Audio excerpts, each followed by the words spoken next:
Hey guys, what's up? Welcome back to the channel and welcome back to a new video. So in my previous video, you guys saw me attempt to fix my IWE with the solenoid, the check valve, and the new line, and it actually worked, but it only worked for a week. And the noise came back with a vengeance, and I heard it once again, and I was like, you know what? I knew this was gonna happen. Deep down inside, I knew I was gonna have to replace the IWE, and sure enough, the noise came back, and we are going to have to replace it. Now, what an IWE is, real quick, I explained it in detail in my other video, but the IWE is basically a gear set on the front hubs that disengages or engages 4x4. It uses a vacuum system to pull the gear set away from the axle, or it cuts vacuum to connect it, which engages 4x4. And over time, those lines, the whole vacuum system can split and leak, and it causes those gear sets to half engage, and it causes a really terrible grinding noise. It sounds like marbles in a can or something like that. It really does not sound good. I started having that issue. I replaced the solenoid and all that about a couple weeks ago, but as I mentioned, it came back. So now we're going to be replacing the full IWE. So over here, I have a brand new OEM Ford IWE. There is the part number that you're going to need. So I'm going to go ahead, get the truck in here, and we're going to get working on it. Now keep in mind, this was only about 100, I think it was 107 bucks. But if you go to the dealer and get it done, you're looking at around 500 to 600 bucks, possibly more, depending on where you go and what they charge. But if you want to save yourself a bunch of money, I highly recommend doing it yourself. It's not that hard. It's just a little time consuming. It does look a little intimidating, but I assure you, if you follow this video, you'll be able to do it on your own and you can save yourself a bunch of money. All right, guys, so we got the truck in here. I got it all jacked up. I'm jacking it up from the front frame right there, and then also from the jacking point on the side. So we got two jacks there, and the front wheel is spinning freely. So right now I have it in 4x4 mode, and it's gonna be hard to tell. I'll get some light in a little bit, but if you're gonna be able to tell, you might be able to see the axle turn. So if we're looking at the rusty bar right there, so if I turn that, the axle is turning because 4x4 is engaged.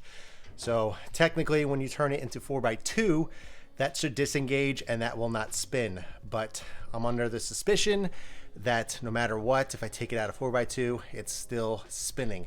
So this piece right here, this metal piece with the 8mm right there, that is the IWE, and that is what we're replacing. So let me go ahead and get the wheel off, get everything set up, and then I'll show you exactly how to get this done.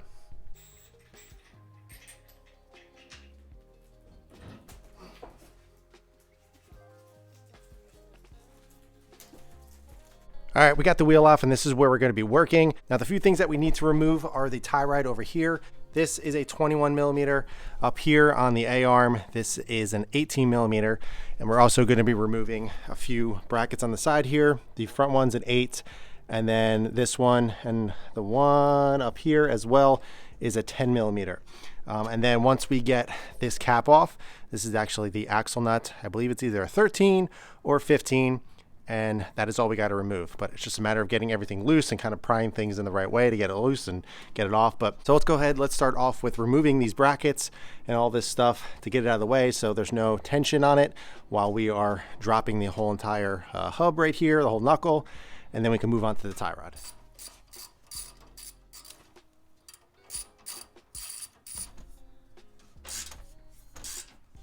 All right, so we got the brackets removed off the side of the knuckle right here. Next thing you want to do is actually remove the vacuum line from the IWE. So if you look at this line, this is what we're looking at. It's kind of double line. The thicker one is the actual vacuum, and the skinny one, it's all one line, but they're together. The skinny one is for a vent. So I'm just gonna go behind the hub, actually just pull it right off the IWE. So you can see right here, all you gotta do is pull. You may hear some air coming out. Nope, didn't hear any air. All right, so now what we can do is start on the tie rod right here. This is a 21mm, so we're gonna go ahead and get that off. Now, I don't have a deep socket 21mm, but I do have a 13/16 spark plug, which actually works, so we're gonna use that. And I like using manual tools on stuff like this, so I can actually feel the nut coming off. Using power tools, I just feel like increases the risk of stripping something. So let me go ahead and get that loose, then we can move on to the A-arm up here.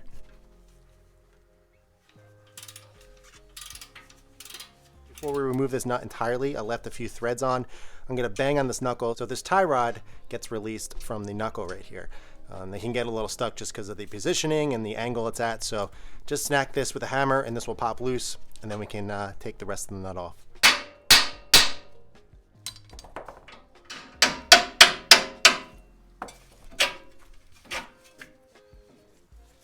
All right, so we got the tie rod nice and loose and off. Just put that to the side. I just banged on it a little bit and it popped free and I was able to remove it pretty safely. Now what we actually need to do is remove this 18 millimeter. Now it's gonna be a little difficult because the angle it's at currently, because the suspension's in full droop. I use the same exact breaker bar ratchet that I used on the tie rod to loosen that. Now again, you don't want to remove this entirely, just enough so it's loose, and then leave a few threads because we're gonna do the same thing, bang on this, and this is gonna pop free. We're also gonna be removing the axle nut here before we take that off entirely, so we're able to move the axle out of the splines a little bit so we can take this off nice and easy. I actually ended up using a 3/8 inch wrench, and the main reason is because the larger 1/2 inch, I couldn't fit it in here. The head of the ratchet was too big, so just knocked it loose. So all we're gonna do is loosen this. Now this is under a lot of tension, so you wanna be really careful. All I'm doing is just loosening it so we can pop it loose. But before we get this totally off, we're gonna go ahead and get this little cap off and take the axle nut off. All right, so I sprayed a little penetrating lube in there just so it sits, but I got it loose enough where I can actually take this and slam it to get it released from the knuckle. So we're gonna go ahead and do that. Let's see if we can pop it free on camera here. There we go, it'll pop free, so we are good. Now, before we remove that nut entirely, I'm gonna go ahead and remove the dust cap right here. You have to use this when you install it back, so if you have a spare one, that is good. So, but if you don't, make sure you don't damage this one. And all you gotta do is take a flathead, get behind there, and kind of pop it off.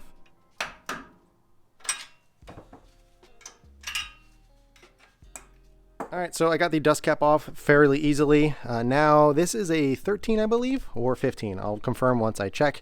But we're gonna go ahead and loosen this. And then same thing, we're gonna thread it on a little bit because we wanna bang this, the splines of the axle in so it releases off the teeth a little bit so we can safely remove it. So let me go ahead and break this free and then we can go on to the next step. So just to confirm, it is a 15.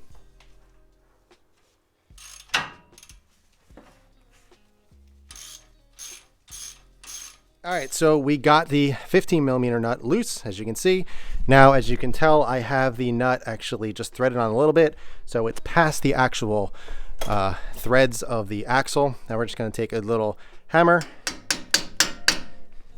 and bang it so the axle actually moves back and off the spline. So I got everything removed. I got the axle moved and everything. So now what we're gonna do is remove this. I got some tension on the underside of the control arm here to be able to take tension off of this. You can also use a pry bar as well, but I think this is a little safer because I don't want it to drop violently. So I got a 8 millimeter on the bottom here because it was spinning, and then I got a 18 box wrench on here, and we're gonna get this off.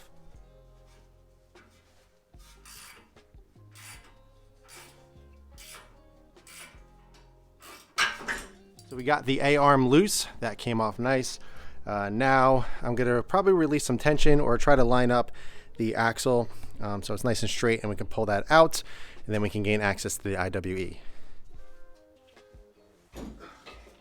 All right, so we got the axle removed. A little hard just to kind of angle it in the right position. Obviously you don't want a lot of tension on these lines right here, so I kind of got it propped up on this little chair right here, so it's taking the tension off the lines because you don't want to put too much on there. Here we go, here's the IWE. Now there's going to be 3 8 millimeter bolts, so there's one there, one at the top right there, then one on the other side, and we can remove this completely from the hub, and then we can compare it to the new one. So I was taking a look on the teeth here of the axle, and everything looks okay. It doesn't look grounded or anything like that, or anything abnormal, so we are good there. So let's go ahead and remove the IWE and do a little comparison.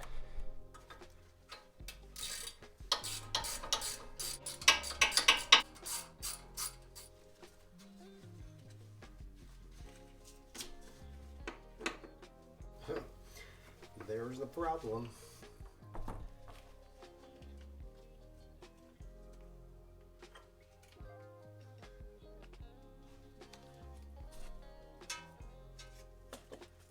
All All right, so we got the IWE out. Now, if you saw me take this thing out of the actual knuckle, the hub, you guys saw me take it out in 2 pieces. This is exactly what I was expecting because there is a diaphragm around here, and that's what allows this thing to suction in and out.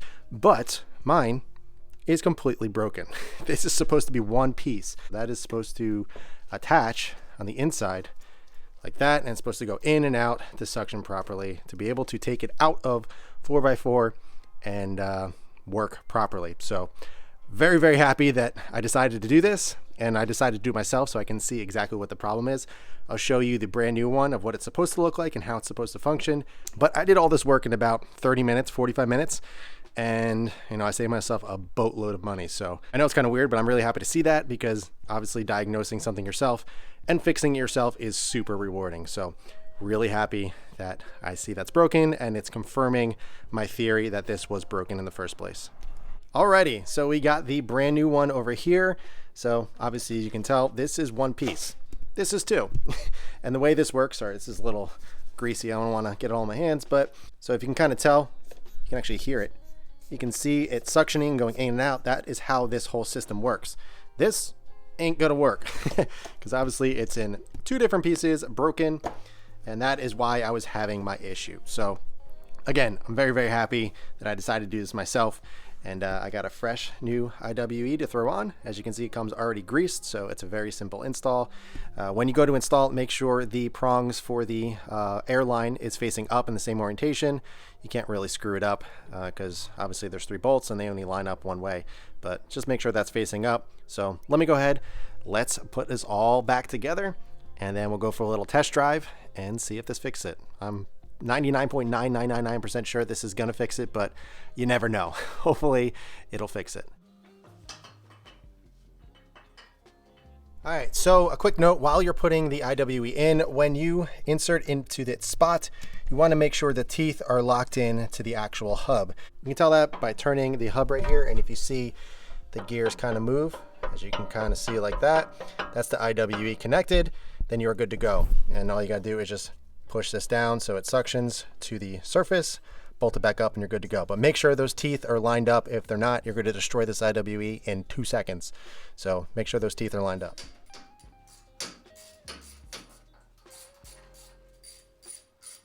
Also, a quick note, I used a bungee here to hold the tension off of these lines. Something I recommend doing. I was using the little seat right here, but this is way more safe, and it kept slipping off. So using this, just tightening around the little elbow here, keeps the tension off those lines nice and safe. All right, so I got the axle back in. I got the tie rod in place, not all the way down, but here it gets a little difficult. So what I ended up doing was jacking up the whole arm, and then I used a little pry bar to be able to line this up and then pull that down. Sorry, it's kind of hard to do one-handed, and then be able to thread the nut on, and then we can tighten it down. I'm gonna use the impact for that.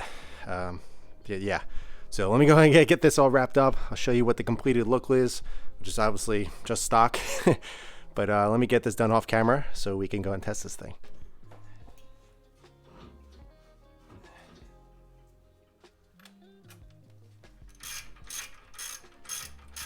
So we got everything back assembled, torqued down properly. I used some blue Loctite on the tie rod as well as the A-arm up here. You're supposed to, or you should, replace these since these are nylon locking nuts, but I just reused mine. Mine were in good shape. A little rusty on them, but totally fine. It went on the threads perfect. I just used some blue Loctite just to be sure on both of them. But I did a little testing, and we are good. So look at this rusty bar right there. That is the axle. So when I'm spinning the front hub, it's disengaged because it's properly sealing, and it's pulling the IWE away from those teeth on the axle. So if we go over here and put it into 4x4, sorry, it's a little bit of a climb. So if we go and put it into 4H, I don't think you heard that, but I heard the little vacuum go. And then if we go and test this, so now if I go and turn this, I can't even turn it one-handed. The axle is now engaged, and it is turning. I can't even do it by hand, or at least one hand, but we are good to go, because before I replaced it, it was just not working at all whatsoever. It was spinning no matter if it was in 4x4 or 4x2. So I am confident we are good to go. So let me go ahead, get this big old wheel back on here, and go for a little test drive.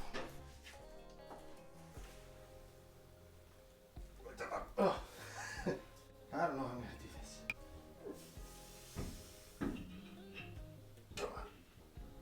Oh, I need my gloves.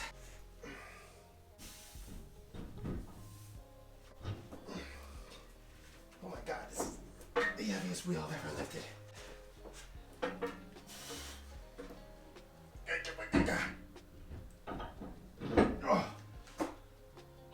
All right, guys, so it is actually the following day. So I went out for a test drive. Everything was going great. However, I started hearing a noise, but not from the driver's side, from the passenger side, which completely shocked me because the main audible noise was coming from the driver's side. So that is the one that I replaced. And I'm happy to report there is zero noise coming out of that one. But my guess is that the passenger side was making noise as well, but I wasn't hearing it because the driver's side was so loud. So I am going to replace the passenger side as well. So I ended up just going to my local dealer, picked one up. It was a little bit more expensive, but they were able to get close to the price I paid, which was actually $109 on the driver's side one.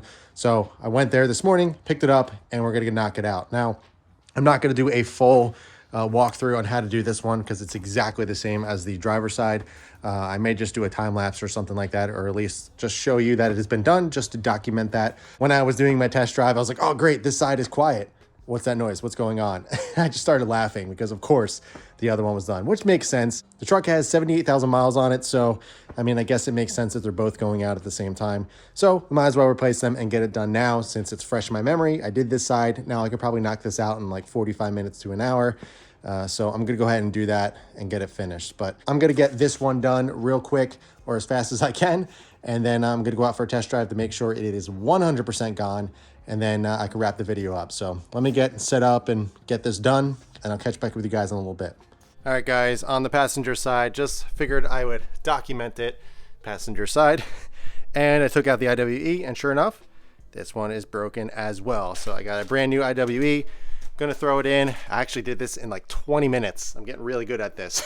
So this one actually went much smoother too, just because I knew what to take off first and what to expect. And everything just was much easier. Again, I highly recommend using a bungee here to keep the slack off the lines here, because if you don't, that's really going to tug on, I believe, the ABS sensor right here. So definitely get a bungee of some sort or something to prop this up so it's not putting tension on these lines. But yeah, I'm going to go ahead and throw it in. I may just get a little clip of putting it in just for documentation's sake. And then we're gonna get it together, and then I'll catch back up with you guys once I'm finished with the test drive to confirm that we are done with the IWE issues. Wow, so I was going to go put the new one in, and then I was like, wait, how come it's not fitting? What's going on? And then I realized the entire gear set, the teeth, are broken off as well. So this one's in 3 pieces, pretty insane. And yeah, so this piece, the teeth, the actual gear, was still in the hub there, and I was like, wait, what's going on? Where are the teeth? Sure enough, completely blown out, which is crazy because the driver's side made way more noise, and that was only blown in 2 pieces. But yeah, 3 pieces broken. Get your IWEs fixed as soon as possible.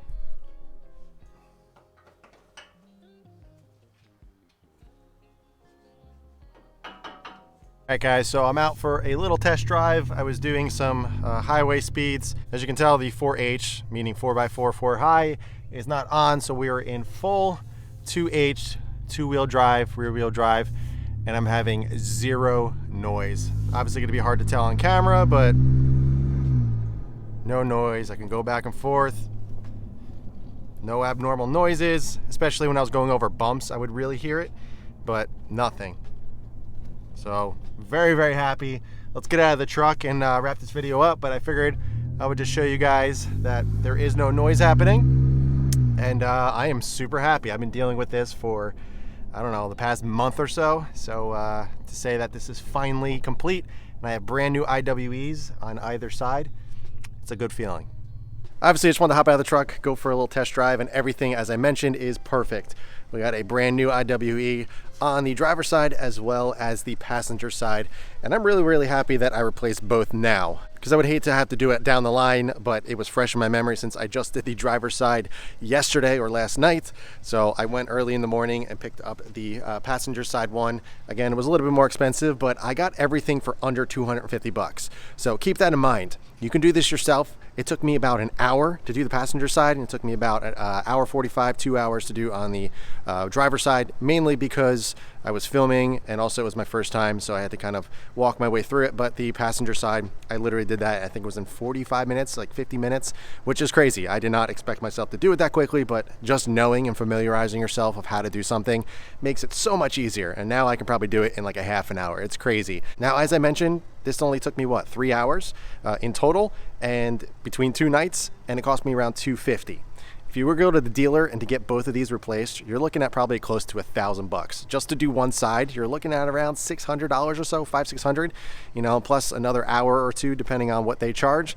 You know, that's looking at close to $800-900, you know, plus tax and all that stuff. Plus, you know what dealers do. They like to upcharge on certain things. So you're probably looking at close to $800 to $1,000 to get both of those replaced. And for me, did it on my own. Took 3 hours over 2 days, and it cost me around $250. So definitely happy about that, and I'm sure you guys would be too. So you can follow this video step by step, know exactly how to do this and how to get it done for yourself. I'm going to leave a link below of the exact one I purchased, which is the OEM one from Ford. I'll leave the part number and everything so you guys can purchase. But that's gonna do it for this one, guys. I hope you enjoyed it. If you have any questions at all about the replacement of the IWE, or you have any other questions about what's on the truck or anything else, please leave them in the comments below. But in the meantime, keep it clean, keep it simple, and I'll catch you guys in the next one.